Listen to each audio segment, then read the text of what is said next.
Hello? So, all right. Good evening, everyone. Good evening. It's another episode of the Wealthy Ways podcast. We here every week to try to help people to get their finances in order. Try to do a fun show and share with the people. How you guys doing today? Good. Good. Tired. I know. It's It's been like a you know long. what? I want to try to do it earlier. Is just so everybody work late. I mean, I know, especially me. Like I work right now. I got the kids, right, and my wife. Like dealing with the wife and the kids and my schedule is pretty tough. So Yeah. this is the first time I get to be able to not have to be in the mix. And even still, my wife worked a lot of evenings, and so I might have Mm. it not for the kids. I got the 1-year-old and the 8-year-old. So the 8-year-old, he's a pretty big for the hour. Over here. Yeah, I hear you. It's not that earlier, it's easier. So I'm just venting. Nah, this is earlier because you have the one, right? Yeah, I have one. She's homeschooling. So I try to be home, most days if I can. And like she's, doing her thing in the background while I'm working in my little corner. So, Yeah, nah. Listen, man, I can't get anything When done at I have kids all. age, they invade every corner. yep. I'm in meetings. She's like coming in. She's like all in the screen. I'm like, okay, this is new life. No, Yeah. listen, yeah, my sons, they definitely jump all over me. Yeah, it's a whole tough thing. He go, Jalil. So yeah, real quick, we got a lot going on now, man. We got the debates tonight. The vice presidential debate. Yeah, I Oh, was it's thinking, tonight? Oh Yeah. yeah, man. tonight. It's at 9. It's at 9. Tonight? Oh, okay. Yeah. But I see, Ben, you have that's at 9 o'clock. Yeah, I know. I have another live at 9. So it's been So I met Harold at Matt's event okay. that Matt had in New York. It's actually Harold with the pen, so he know Philly well. What's up, Jalil? Oh, Hey, okay. folks, how you doing? Hey, how are Hey. you? All All right, right, all so if right. y'all give me a second, let me try to I'm going to go to the other link, make sure the other ones are live, and but you guys can go ahead, continue. Give me 1 second. Yeah. How's everybody else? Good, good. Good. You're in PA or you here? You're in Me? New York. Yeah. I'm in New York. Oh, okay. I know you're multi-state now. Who, me? Yeah, I thought you bought a house in PA. Oh, yeah, for investment. I don't live there. Oh, okay, okay. Yeah. Gotcha. My house is under construction. How's that going? Ugh. But that's the one in New I York, right? can hear you, Arthur. You're Huh? I just realized that my No, I was saying the one under uh, construction that's the one in New York. In New York, yeah, yeah. It's under full gut out. what oh. what part of New York? In Queens. Okay. That's the one where you live? Or you at the one where you live? Mm-hmm. Oh, okay. No, yeah, that's a lot. So be right back. Like I said, let me just try to get on the other stream just to make sure we're going live. This is a whole new experience for me. So like I said, so firstly, I definitely like I was talking earlier, Sabine, I think this is like more so on you. So even with me, I really don't really understand a lot, of the difference, right, between like a will and a trust. I don't know the nuances and what they can do and they can't do. Okay. So a will is basically it's a document that allows you to say, who you want to leave your assets to, your affairs to. Um, could be your loved ones, could be friends, family, strangers, whatever it is. You could leave your assets to charities, etc. But the thing with a will is that it requires the court basically to walk out anything that you say that you want to happen in the will. And so that could be costly, it could be time consuming. And the court also has like a series of steps that they want to make sure that the will is valid. So, they want to make sure that, it was actually done by you, that, they may give it more scrutiny, like, look at it a little bit more closer. Whereas a trust is a similar type of thing, but it allows you a little bit more flexibility, and it allows you to avoid having to go to court, which is major for investors who have properties in like different states, because if you have a trust and your properties are all owned by the trust, then your family, when you pass, don't have to go to court in each state to basically get your assets. So that's the very attractive thing about trust for investors. That's like the primary difference, is the fact that one requires you to really go to court, the other one doesn't require you to, which is the trust. And then it also gives you that privacy, because your will has to be probated in court, and once it's probated in court, it's public, right? So they can't look it up online, but they could go to the court and get a copy of it. So that's why a lot of celebrities, if they had wills, everything that that happened within their estate plan. But if they have a trust like Kobe did, we don't know anything about the particulars of his trust, only that it exists. So that's basically the major differences between the two. Okay. All right. So like me, so when would I update it, right? So I do have property in North Carolina and Philly, but I don't plan on keeping them. But so how frequently do I need to update it? So if I created a trust, do I do it for properties that I'm not going to hold long term, and if so, like how often would I update the trust? I mean, you want to look at your estate plan every year, because you never know if something might change. Maybe you got married, maybe you got divorced, maybe you had another kid. Maybe just a lot of things change in your life. Maybe you just don't want to have the same people benefit from your estate anymore. And so you just want to make sure you remember what's going on with it. Because sometimes people think they did things and then it's like totally not. A lot of times I get people like, oh, I had a will, but I think it says this. I want you to look at it, and it may not be exactly what they thought or what they remembered. So it's good to take a look at it every year. Not that you have to update it every year, but you want to take a look at it. And I know you said you may not want to keep the properties long term, but you don't know what can happen in the course of time. So you want to have some sort of plan in place while you do have the properties. But somebody like you who's young could have a revocable trust where they can make changes to it very easily, versus putting something that's set in stone. Yes, yeah. So like I said, I mean, I have those, and hopefully, I get them out of here soon. But I'm definitely want to get those moved. And but yeah, so the trust though, I know before you were talking about a trust, but they're not that difficult to set up and change. Are they hard or? So it depends on what type of trust you have. So what I mentioned just now was a revocable trust, and with a revocable trust, it's fairly easy to set up, but the language is very important. So I don't recommend people just buying a trust kit and setting it up on their own, because you won't know if it fails until you pass away. You know what I mean? And that's not no way to find out if you did it right or not. So it is fairly easy to set up, but I do recommend you using an attorney to make sure that you know that is correct. And I didn't even know they had kits to set up. Yeah. Some people set them, like I think a do-it-yourself trust. Yeah, like I think like Susie Orman has one, like those type of things. Like they're like, set up your own trust, step 1, 2, 3. And it's like, no, it's not easy for your everyday person to do, right. Yeah, Susie, but she been advertising it for a long time, that kid. But I'm like, but it can't translate states, right? So how does somebody even buy that, depending on state?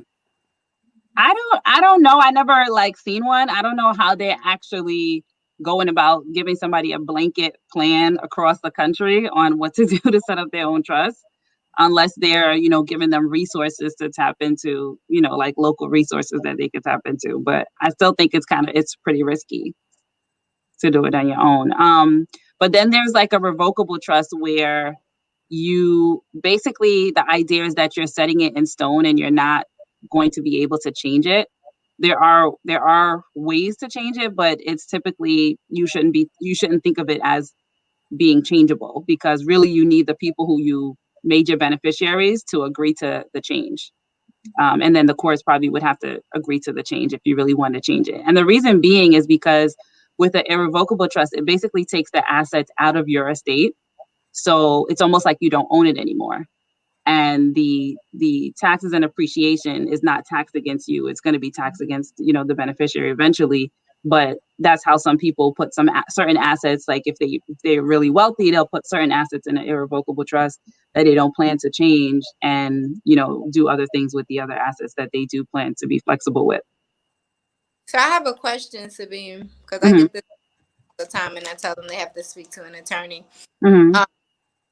Would it make sense for somebody to have an irrevocable trust and a revocable trust, just because there's Mm-hmm. some they may want to change often and know they want to change often, or Mm-hmm. as opposed to just putting everything in something that you can't, well, typically you plan on not changing? Yeah. So yeah, there is. I mean, you want to weigh the cost and benefits of it too.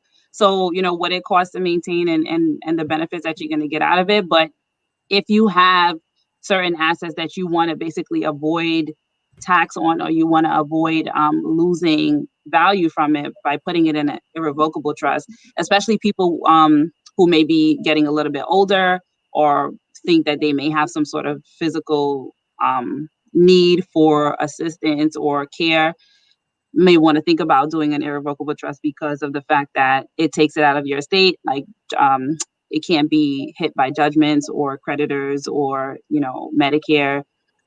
So there are reasons why you might want to do that. You might want to put some assets in there and do a revocable trust with things that you want to be more flexible for.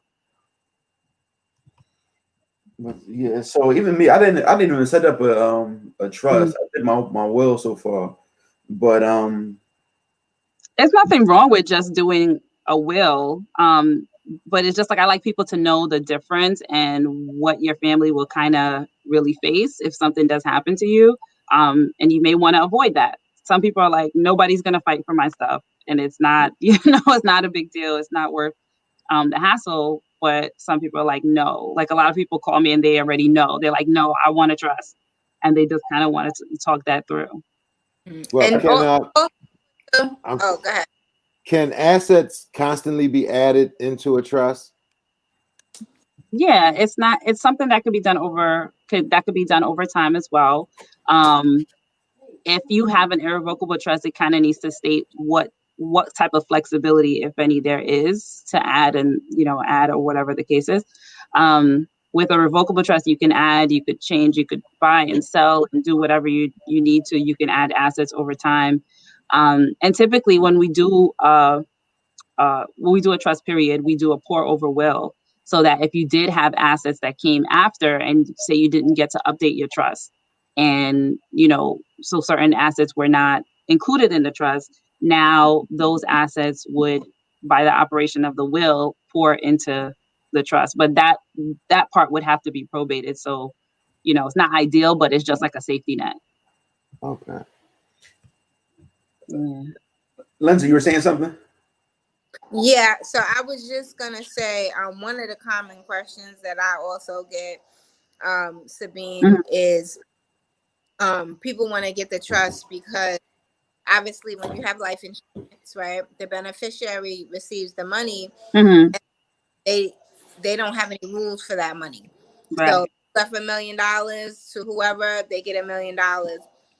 Doesn't matter if you wanted them to pay houses off, or pay for debt or whatever. They don't really have to follow anything because they just receive a check. But with the trust, obviously the beneficiary is the trust, and you have the trust. Then when the trust gets the money, it has rules on how it's dispersed out, and so therefore people want to trust for their life insurance. But since we know that there are more than one type of life insurance, when you talk about whole life, Right. cash value, if you put that in an irrevocable trust, how does the cash value component work? Where is the person able to during the lifetime borrow from the cash value, or is that just locked in period with the trust, and they won't be able to touch that either?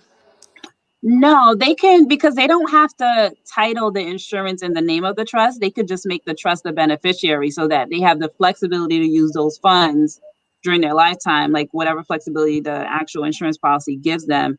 But like immediately upon their death, it would be it will go to the trust. So that way the trust can then have directions on what to do with those funds from that point going forward.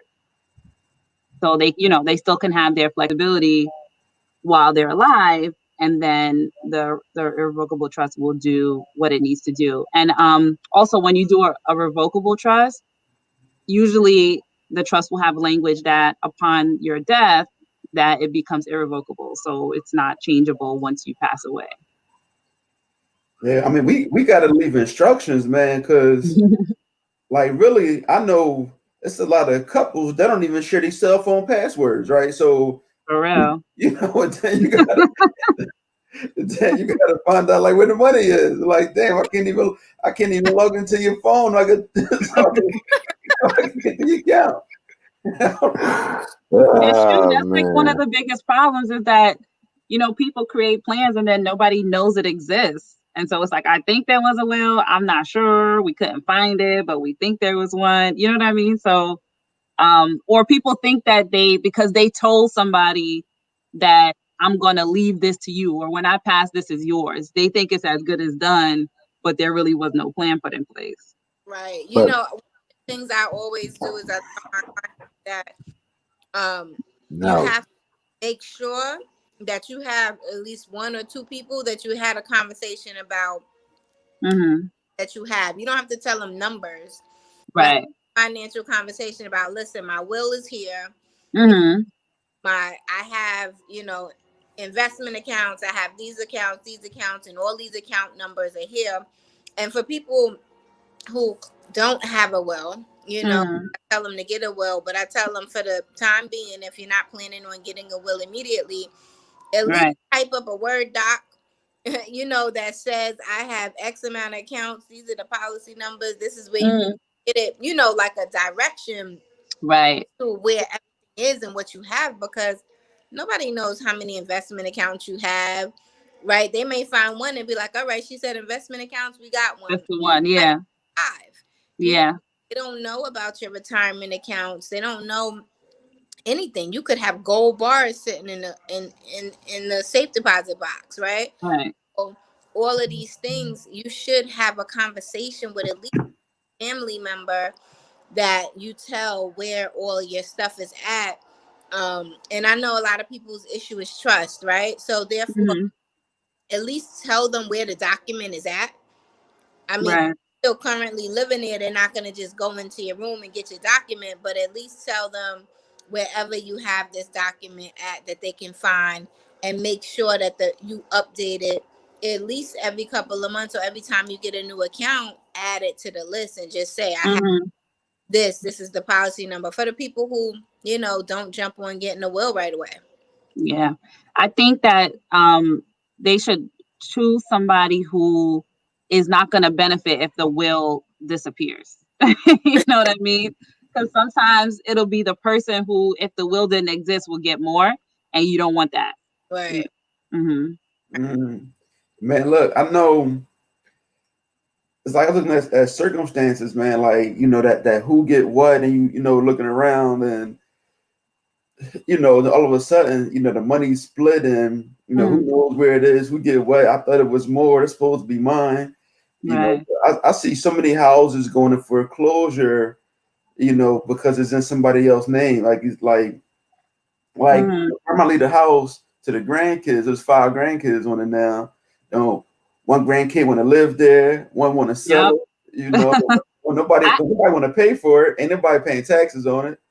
I had that same exact experience. There was a family. I was supposed to be representing them on the real estate deal, and it was a bunch of sort of kids and grandkids of the people who passed away. This house was in Rockville Center, and they couldn't get on one page on selling. All they had to do was sell the house, pay us a tax lien. Everybody would have got money. You know what I mean? And they just couldn't get on the same page. So the house ended up going into foreclosure. I think it ended up there was a tax lien on it, and then it ended up going into foreclosure. Yeah, so they couldn't agree. One person, they couldn't. So Couldn't agree. though, I mean, like the grandmom think that the right thing to do is to leave this inheritance. Yeah. You know, but it really got to have somebody in control, and that person can be right. I know what I did. So with my will, you know, if my beneficiary, so should something happen to me and my wife, there are people that I have as guardians, and then other people I have like custodians as far as the money. The money is separate from the guardians. Right. And just so, you know, keep everybody honest. Yeah, that's good, because you don't have to have the same person be guardian of the child's personal affairs and be guardian of their money. You can split that up, like you said, to keep everyone honest. Or maybe somebody's just better caring for the child, and there's somebody else who's just better with money, who can invest it and make sure it grows or things like that. Be more responsible in that nature. Man, listen, I know me. I was just talking to Arthur earlier. Like, you know, I got to get healthier. You know, just so I can be around longer. Because, you know, last thing I need is my wife. You know, now she's messing with the gym trainer. He messing the money up. My kids ain't living right.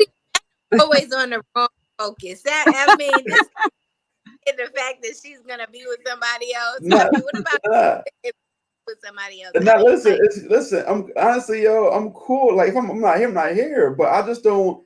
You know, I want her to be with somebody that's going to help out, not mess the money up more. You know. Well, I mean, hey, when it's your wife, you guys share a common interest, the kids. You understand? I know, but women is so terrible at picking men, man. It's terrible.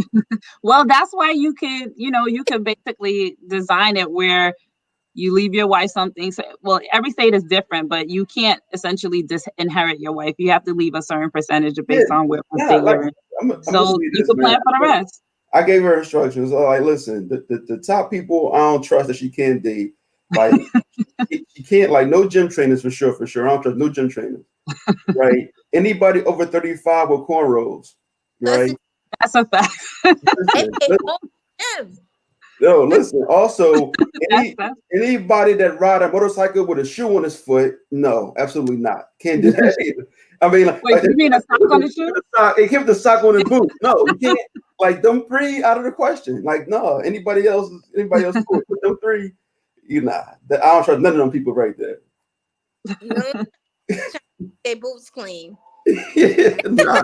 Yeah, they just trying to style. I mean, look, you can keep your boots clean, but buy your shoe sock if that's the case. You know, with a shoe sock on, nah, man, they're not to be trusted at all. Can't. So but nah, man. So you got dealing with the, I think one of a friend of mine relationship didn't work out because he was good with the money and his wife was not, and it caused so much problems in their relationship. It caused a lot of problems, and they really split mainly because of the money. It's not like money, not because they didn't have money. It's just that yeah, she was very, very poor money manager, and of course I only hear his side. I don't know what's going through her mind. I only hear his side, right? So, but still with the things, I'm like, man, yeah, you got to get that under control, but the money didn't work out. So yeah, everybody's gonna be on the same page. Yeah, I mean, and that's the whole point in having a plan, is that you get to decide, you get to say so, and you can help protect those type of things, Yeah, I mean, but I know with me, like a lot of burden really is on me because, like, my wife, she has no interest on continuing to build on what I'm building now, right? So I have to have a plan in place. And like wherever I build, until the time that I pass, that's it. Like there's no growing it past that. So I got to make sure that it's enough cash flow and cash, right, really to sustain. Oh, that's funny. I had a conversation the other day with somebody about the whole generational wealth building, right? It's such a common topic that people bring up, right? But just like that can only happen if people are willing to follow a plan that's put in place, right? So Right. Mm, you start all of these things, if you buy assets and you're trying to leave them behind, but the generation under you doesn't really follow the plan to keep growing it or even to keep it into, mm, it goes to nothing, right? yeah. Mm-hmm. It's not generational wealth building if it stops at you, right? Right. It only can keep growing if we keep passing it on. And that's why, maybe it's not your wife who's interested in growing it. Maybe one of your kids will eventually be interested in the business you're in, or even Mm, just maintaining what you have. And then that would be the person that in the future you might change your will to have that person managing things to make sure that money keeps coming, right? Because mm-hmm. otherwise all of the work that you're doing goes to nothing.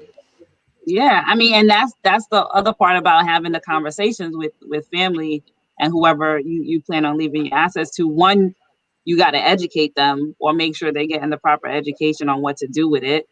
Or two, come up with a different plan. Like I have a client who runs a business, and he knows that his sons have nothing to do with running the business. So in his plan, he decided that he wants the business sold and the money to be, dispersed instead of letting them get the business and running into the ground. Right. Mm.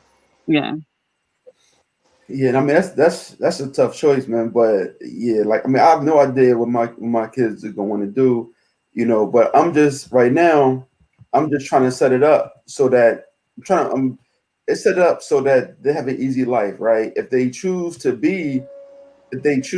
at the post office, nothing wrong with it. Cool, don't do that. I don't. I'm not putting my expectations on them, but the way that is set up right now. Like right now, they already both have houses that are earmarked for them. It's mainly like for college, right? When they get to college, I said whatever that building is, we can refinance it, sell it, whatever it is. Should they choose Mm, to even go to college, which I'm not forcing that.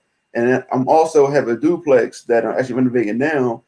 And if somebody doesn't give me a crazy number like in the next 2 weeks for it, I'm gonna keep it. And with the intent is by the time they get of age, like they'll have it with no debt and they get a mm, duplex. And that's why I'm putting more money into this duplex. I'm making it actually two bedroom and two bath apartment. So, whatever they want to do, they got somewhere. And so their life is right. going to be, I'm taking their biggest expense is the housing expense. And I'm taking that burden off of them, you know. Mm, So then it's the cash flow. And so they don't have to worry about making decisions just to eat. They can make decisions to actually live life how they want to live life. And there's no stress, there's no hurry up and get something. It's like they're good no matter what. They'll be at least have a good solid foundation. yeah. But real estate, man, once again, that's why I know I'm learning everything else, and thanks to you guys for even helping me out. No So problem. so real quick, so for the people that are watching, like I said, if you have any questions, we'd appreciate it. We're here to answer questions. I hope that soon we get the question blocks flooded so we can even get to all of them. But but in the meantime, like I said, if you got any questions about real estate, financial advising, credit, life insurance, estate planning, or any other just general business questions, or if you just want to hear more banned categories of guys my wife can't date, you could type that. We here for every question. Either way. Right. So but no, I mean this whole build wealth, journey is it's tough without the education. As I started learning and I realizing it's really not that difficult to make money. I always thought it was hard. I always did. Yeah. It's It's just just that having the we right didn't have team. Who's that? I have a question, right? Right Listen, team to Lee, build. I have a question. Oh, go ahead. What's your Wait a question? minute, we're going to many So, chapters. So listen, so you building this wealth. So do you have something set in place? Any stipulations on what you want Connor or Miles to do with this money? Do they have anything the must in order to receive these properties or money? so I have to put a date on it. I put a date on it. I didn't put any must do's because I'm not going to force them to go to college. I don't even know if college is going to be still significant, but in the next 10 years, it could be obsolete. I don't know. Not in the way that it is. I don't think it'll be the way it is. Yeah, nah, it might not. And so the same thing that the same thing my father told me is the same thing with them. My dad, he only gave me two rules growing up, making money. He always told me no drugs, no flesh. That was it. Everything else was on the table. I couldn't sell drugs, couldn't sell flesh. And that was it. And that's the same rules I'm gonna have for them. So no, What about stolen no. goods? Hey, listen, sometimes things fall off a truck. We got a quick comment real fast from my man Joel. So Joel, he said, appreciate the convo. He wants to hear some info on the whole life private banking. I think we covered that a little bit last week, but that would be you, Lindsay, talking more about being a family bank with the life insurance. Okay. So it's funny, people call it so many different things. But the bottom line with that is it's simple. Whole life, it builds cash value. It has a cash value component aside from the actual death benefit. So depending on the size of your policy will really kind of determine how much cash value you're going to build.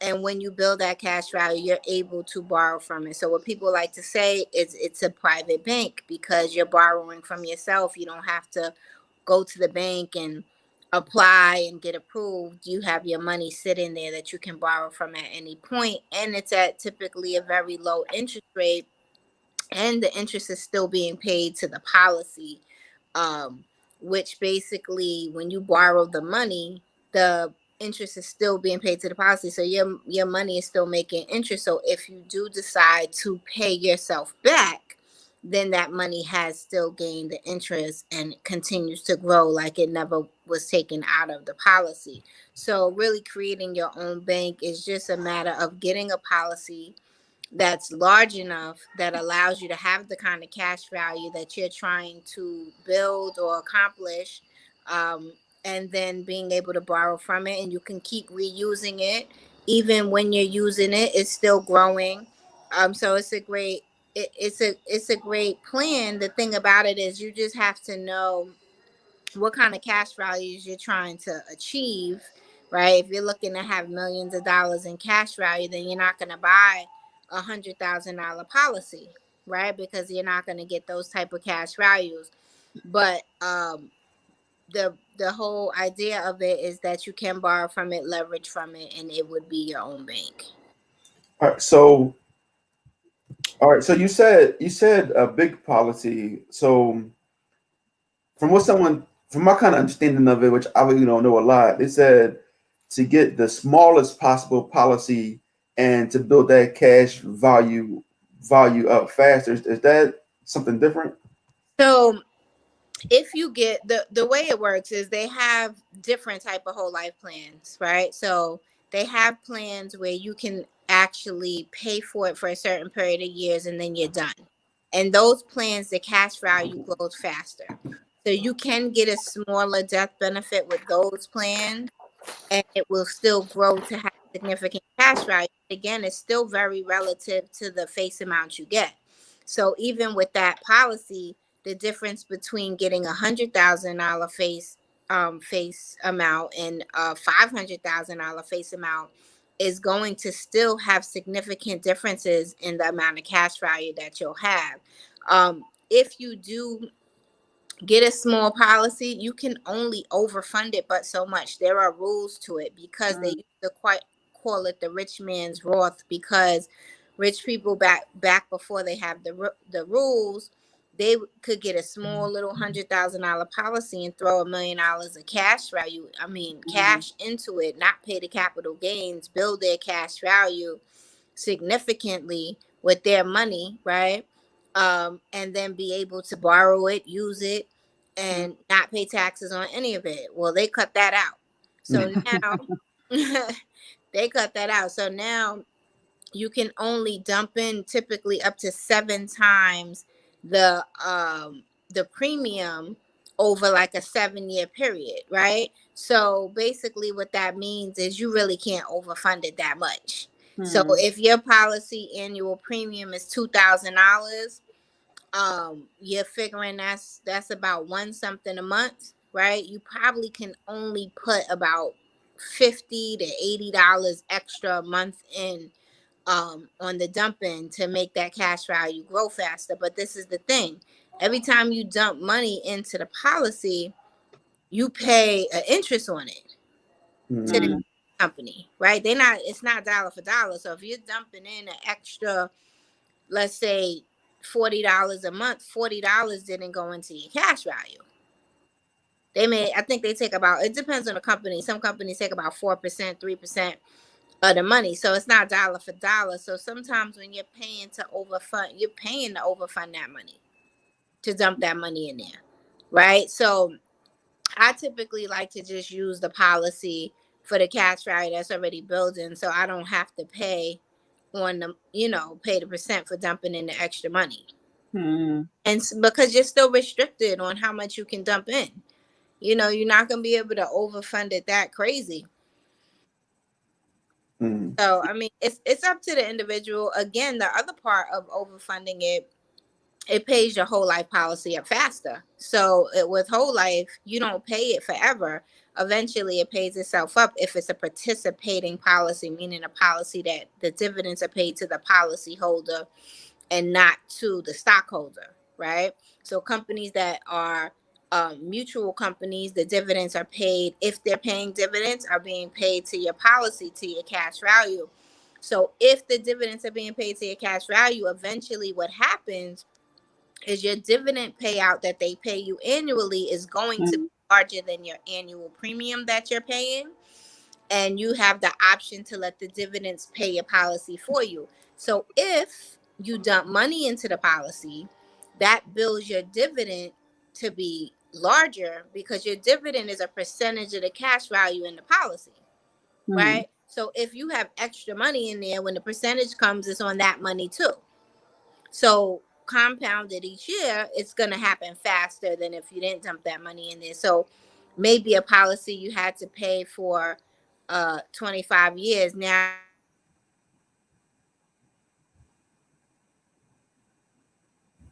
We can't hear you anymore for some reason. Can you hear me? There you go. Yeah, it came back. Sorry. Now you went back out again. Now you back out. Nah, I still can't hear you. No, all right. So I don't know. We still couldn't hear you. Maybe it's the headset. Nah. No. Is it dead? Is your headset dead? Yeah, the headset on. Nah, I still can't. I think maybe she was getting a call and it screwed it up. Okay. But should reconnect. I know I gotta look at I know Lindsay did my policies, man. So I gotta go look at my policies again. You know what actually I want to do is I'm actually write down like the dates that they I finished paying the policies off. I don't even know the dates are, I don't even want to guess. I do want to just have that documented, Yeah. To know when. I was gonna ask her a question on that too. Well, hopefully she come back. Yeah, and like I said, so she gave me my policies. I got it on myself and on the kids. Okay, that's good. Can you guys hear Yeah, me? now we can. You can? Okay. So sorry, I was getting a call and here we go. Can you see me now? So yeah, just to finish off the statement, I basically was just saying that that your policies can be paid up faster if you do dump that money in, but you don't, it's choice if that's what you want to do. If you want to pay it up faster, you could do that. All right.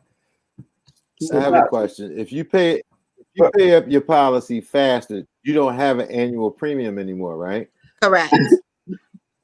But your policy is still functioning. So even though you don't have an annual premium, it's still growing. Your cash value is still growing. Your death benefit is still growing, because a lot of people don't understand your cash value and your death benefit are growing parallel to each other, right? So when one is going up, the other one is going up at the same time, right? Mm-hmm. So if I start off with a $100,000 death benefit, right, and a $0 cash value, when my cash value is at 50,000, my death benefit is not still at 100. Right, my death Okay. benefit might be 160, 170. It's not exact. It's not like whatever the cash value is the death benefit plus the cash value, because really the way it's working internally is the cash value is buying you more insurance. Okay. Right, so when you're not using it, it's buying you more insurance, and so your death benefit is what that cash value would buy you in insurance. So it's buying you So more insurance because of the interest? No, it's buying you more insurance, because if you were to die at that moment, they had to give you. They couldn't just say we're just going to give you the $100,000 death benefit when you have 50,000 cash value in there. Mm-hmm. They have to give you what the $100,000 death benefit is worth Plus. with that $50,000 cash value. So maybe it's 175, even though you got 50,000 in cash value and 100,000 on the death benefit side. But it's Mm-hmm. all just it's all one thing. It's just the death benefit, because that's the part paid out. The cash value is the living benefit, right? Mm-hmm. So if whatever the cash value is, that's the access that you have while you're still alive. Once you're dead, it's kind of like how you said with the trust, right? Mm-hmm. That now you changes, right? Now you Yeah. can't to the cash value. It's not two things anymore at Just death, one. just a death benefit. okay. Got it. I wanted to ask, if you overfund, well, not if you overfund it, but if you fund it quicker to, like, say it's $100,000 and you fund it to the $100,000 shorter than the term, or shorter than the time frame that you were going to fund it, do you still pay that penalty on it, or that does the insurance company still take a cut of that? No. So are you saying that if you overfund the policy so that you could pay it off faster, Mm-hmm. But you don't go over the limit, the yeah, policy limit. the way when you dump money in, Okay. on top of how the policy functions on its own, yeah, Mm-hmm. it's at a it's at a cost. Okay. That's right. And people don't really recognize the cost, because what happens is if I'm paying $20 extra a month on my premium, if my premium is $100 a month and so I pay $120. Mm-hmm. That $20, you think the whole $20 is going in there. You really can't tell, because at the end of the year, they're giving you the dividend. If the dividend company, right? So Mm-hmm. they're giving you the dividend. So you still have more than what you put in. Right. Right? Okay. They're paying you a dividend interest on all the money. But you just have to make sure the cost makes sense, right? Well, the amount you pay to put in is way less than what the dividend. I mean, when you're at a better company, the dividend is always way higher than that the little percent they charging you to dump that money in. You still Oh, win. It's not that you're not winning, it's that you just don't have to do it if you don't want to. got it. You're still always gonna be in the positive, because the insurance company is gonna be in the positive because they invest in your money. That's how they make their money. Mm-hmm. Right? So you're still in the positive, but they getting something for it. Yeah. So let me ask you this, and maybe it's for you and Arthur, right? So that being said, with this policy, is it? So what do you think about getting a whole life policy for the kids versus getting a 529? It's apples and oranges, right? I say that because the whole life plan is not dollar for dollar, right? The 529 plan is dollar for dollar plus whatever interest or minus whatever interest you get depending on how the market goes, right? Life insurance plan is a fixed product. It's not affected by the market. When the market's down, that has nothing to do with your life insurance policy. That's like your safe haven. But it's not just cash value. It's a death benefit too. So part of your money is going to pay for the life insurance side, right? You're getting more than one benefit out of that. So I don't typically say one or the other. right? If you're trying to invest for your child's college, if you're looking for variable assets, I tell people 529. I tell them they can just get mutual funds without a 529 code. I tell them they can do brokerage accounts if they want to. You can obviously do high yield savings accounts. Mm. And you can do a whole life plan, right? So it's up to you on how much money you have to spread across the board. All of them have pros and cons, right? Life insurance, the pro is that it's fixed. You know for sure the money's never going negative, right? It only Right. get higher and higher, but it's Right. a fixed product. So no, it's not going to have the return of the market when the market's doing well. It's Mm. look better than the market when the market is sucks, right? Mm. But the con is that it's not dollar for dollar because it is also insurance. The 529 plan, the pro is that it's in the market and it's already managed where based on whatever age you are, it already changes the portfolio to match that age to become less and less aggressive as the child gets closer to being 18, right? Just in case the market decides to take a tank. It's more and more conservative towards the time that you need it. But the bad thing about it is the market goes up and down. You don't know if when you need the money, if the market's going to be down. Right? Yeah. You also have the situation where pretty much you have to deal with the funds that they have in the 529 plan that you get. Right? You're not able to just pick any random funds. It's the funds that they have. Right? Okay. Right. You may not want to invest in the funds that they have. And then obviously, if your child does not go to college, you're going to get a tax penalty for taking that money out if you don't have either another child to pass it on to or just to pass it on to anybody who's going to school, right? Because it has to be used for education. It doesn't have to be your child. You can change the beneficiary on there anytime. But Mm. if you're saving money for your child, right, especially if you have one kid, you don't even have a second kid to pass it on to, right? And if you have Right. Yeah. two kids and every single kid got a 529 plan, what happens when some of them don't go to school? Now Or you if they get a scholarship, what you gonna do right. with that money? Well, supposedly recently, and I have to find out exactly what it is because I did when I had a meeting with them about the 529. Because I had a client who had a child who got a scholarship. There is supposed to be, I think, part of the penalty you won't get, but you're Mm. still going to get taxed at the income rate. That's the problem. It's the same Mm. 401k, right?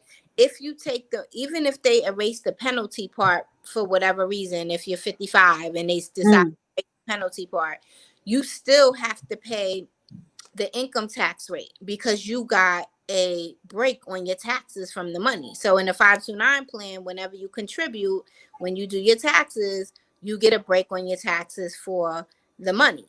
So you now have a lump sum of money that you got a break on that now you got to pay income tax rate. Now remember, when you do that, if this year I made 200K and I saved 200,000 over the past 18 years, Mm-hmm. and my child got a full scholarship, okay, so what? I don't get the 10% penalty for taking the money for not college or whatever. I Yeah. got 200K added on to my 200K. Now I made 400K this year that I Mm. got on, Which is right? a problem. Which is a major problem because I may not have the expenses for that extra 200 that I just claimed. Mm. Right? So you just have to be wary. So that's why sometimes it makes sense to spread out the way you're saving for college. This Mm-hmm. way, you have different pockets of money to go to, and some of them are not caught up in rules, right? So if you do regular mutual funds, because 529 plan is mutual funds, right? Mm. If you do regular mutual funds retail account, you're not you have no rules but the Mm. regular rules, right? You could do Yeah. a custodial account. That means if your kid don't go to college, so what? You could still have the investment account for them. Right. You could use it for something else, and you can take the money out anytime you want because you paid the taxes on that every year, Mm-hmm. right? So that's those taxes are not deferred. So that's another option. And then obviously, the high yield savings account, they got all of these savings accounts that are for kids in particular, and they have a high interest because they know that the money's sitting there for a certain amount of years. Like I know Mm. one of them, Who is it? Ridgewood Bank, Mm. they have an account for a kid. So only the kid can take money out. Mm. Kid has to come and sign for themselves, right? That's so cute. It's so cute. They get a little passbook, but it's a very Mm. high interest rate. Very high. Mm. Like I don't know the exact percent, but I know like at one point my daughter had maybe like 20,000 in the account, and we were getting almost like $150 a month on it. I Wow. pay attention to exactly what the interest rate is. I don't know if it like changes or whatever, but Mm. it's high because you as the parent can't take the money out. Like if Mm. I want to get money out of her account, she has to come and sign. Oh, wow. Even though she's a minor. So that's probably why the interest is so high. You really can't play around with it. But Mm. but yeah, I mean, I think to your question, Malik, that people should have a few options on the table, just so that they don't get caught up with the rules for some of these options. Yeah, man. So I'm definitely looking at, saving for my kid. Maybe one of these episodes we'll talk about in depth about a UTMA or some other things just to put in account.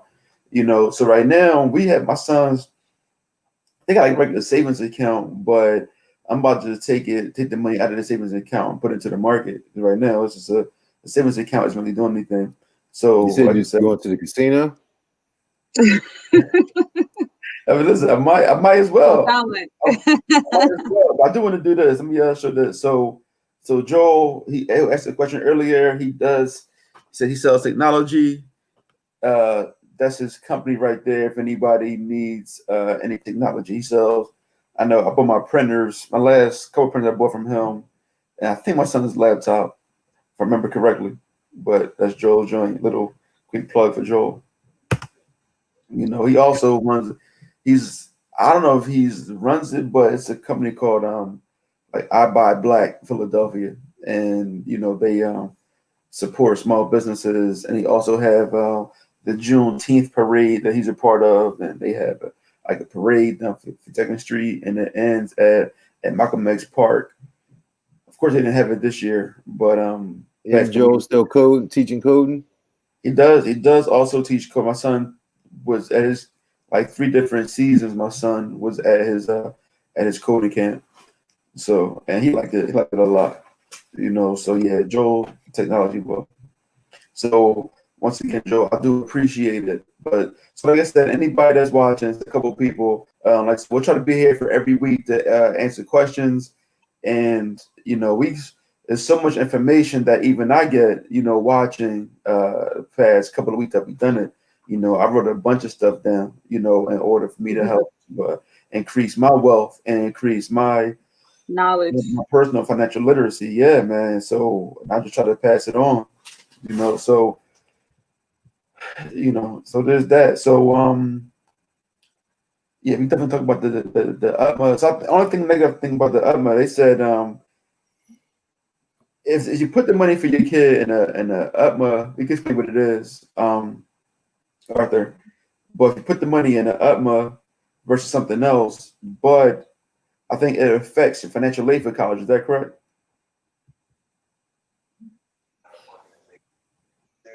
The personal. Yeah, his mic Are is you on off. mute, Arthur? So it's not About protected. that. No, I mean, Go ahead. Go ahead, Arthur. no, I was just trying to think. Remember that, yeah. Honestly, I can't even. Yeah, I know. So I don't know anything about it either. I know. I saw it. I was watching the podcast somewhere. So And Malik, hello. Yeah. So Atma is it's really just a custodial account. It's just, I mean, it's whatever kind of account you have that you use Atma, that's really just saying it's custodial, it's an adult in control Yeah. of it. And so when you go for financial aid, all assets are to be listed. right? Mhm. So investment account, a 529 plan, mutual funds account, which is typically where people have UPMA at, right? That is all going to be listed as an asset, right? Just like as the adult, you have to list like your 401ks and things like that to be an asset. Unlike, like, that's where the life insurance saves you, right? Because the cash value is still quote unquote life insurance. Mm. You're not going to list it. Now, when you're doing a mortgage, you can list the cash value as an asset, right? But when Mhm. you're doing financial aid, you don't have to list your cash value. You do have to list your investment accounts, which is typically where you're going to have an account at. So yeah, it can affect, you know, that's why when you have assets, right, financial aid is hard to get, but you know, because they're going to count that money. That's money you saved. Yeah. Yeah. I say Yeah. save it though. Don't save it. Some people would rather not have any money and just so they could get the free money, but I don't think that's the move either. That's not the That's like quitting your job to get lunch tickets. So I want to say this. So shout out Jabbar. I appreciate you for checking in. Those that don't know, Jabbar is a wholesaler here in Philly. Anyone looking to buy any? Actually, he does wholesale other places too, but I think his main market is Philly. And so, if anyone's interested in get some wholesale properties, you contact Jabbar. He's actually one of the bigger wholesalers here. I am Jabbar, so I don't know how I get his information, but send it to me, Malik. All right, I'll send it. Yeah, I got his number. I'll send you his number. That's not a problem. I'll send it to you now. I'll send you after the show. But yeah, nah, Jabbar, he does a lot of deals. Yeah, but nah, man. So yeah, just this whole journey, man, taking me a lot of different places. You know, I've been invested. I know it's hard for me, right, not to like watch the market every day, but I do. I watch it every day. Like I'm in the house, so now I watch. Before I used to just scroll, you know, my timeline. Now I scroll on my brokerage account, and I was feeling very good last night, man. Yesterday, until you know Trump started tweeting about no stimulus, and I watched my account just take a little dive real quick. Don't take it personal. Not about you, Malik. It's a headline, yo. What are you doing, man? Yo, Don't worry about it. What goes down must come up. Yeah. It'll be fine. So I got a story. So remember we were talking Guys, about. wait, before you start, I'm sorry. I don't want to be rude and cut you off in the middle. I have to jump off. Oh yeah, it's Oh, 9 right. o'clock. You have a thing. Yeah. yeah, you're right. We got 1 more minute left. I appreciate you, Sabine. No problem. Appreciate All you. right. Bye, All right. Sabine. Bye, All right, guys. see you later, Sabine.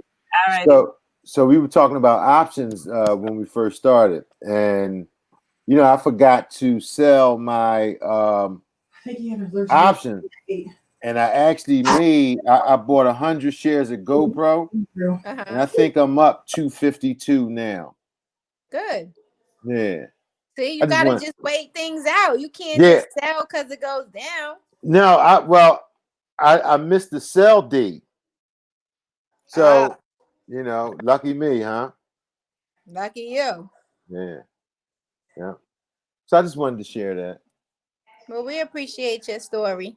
I appreciate y'all listening. I'm over here trying to stand in the corner to charge my phone because it's trying to die on me. Well, I think are we the only ones left? I don't know because I don't see everybody on here. No, Malik. Yeah, I'm here. Oh, my bad. I was Oh, you didn't even hear my story. No. So yeah, I just had a little brief emergency. But listen. So I don't know. What said you love about the option real fast? And So I missed my sale date, and I actually earned So on GoPro, and you know I'm up. You know, I accidentally bought 100 shares of GoPro. You bought 100 an option. Oh, yeah. It made you 100 shares ago. Yeah. So I'm actually up. You know, so I was thinking about trying to shake it, but I might just let it ride. No, don't let it ride. Go ahead and get up out of there. You got a profit, take that profit. Nah, man, you know, they doing something. The GoPro 9 is about to come out. Okay. Well, we'll just I'll we'll, wait for the 9 to come out and then take the we'll do some research before you commit to keeping 100 shares of GoPro. yeah. I don't know, man. You know, lucky me, right? Yeah, for the day, lucky you. But either way, yeah, so yeah. but look, like I said, listen, thank you guys, once again for even showing up. I know it's tough to get a bunch of people together at the same time. It's like corralling cats, man. Everybody's schedule is hectic. But I want to thank you for your commitment to being here and trying to service the people. Like I said, I want to do get more people involved, and like so hopefully we'll get some more people some questions. I said to help other people to build well where we are. But I thank you guys and the people still watching. We appreciate you too. All right. I'll see y'all next week. Tell a friend. All right.